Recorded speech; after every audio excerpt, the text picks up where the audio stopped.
আমরা আলেম সমাজ থেকে কি শিখব? কারণ তারা বিভিন্ন সেক্টরে বিভিন্ন দিন বিভিন্ন কথা নিয়ে সাত গ্রুপ তারা আসলে ঝগড়া সৃষ্টি করছে। আলেম ওলামাদের সোহবতে তারা উপদেশ দেয় যে আলেম ওলামাদের সোহবতে থাকতে।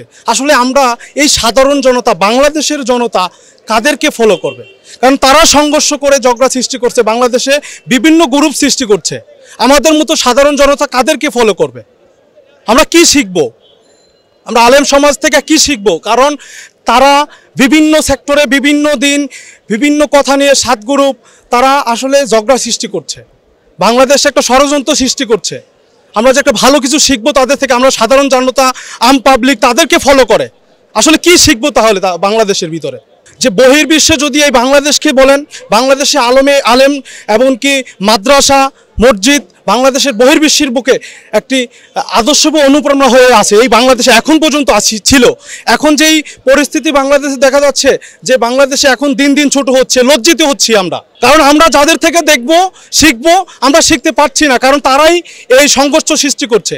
বহির্বিশ্বের কাছে আমরা বাংলাদেশি মানুষ মুসলমান হিসাবে ছোট হচ্ছি।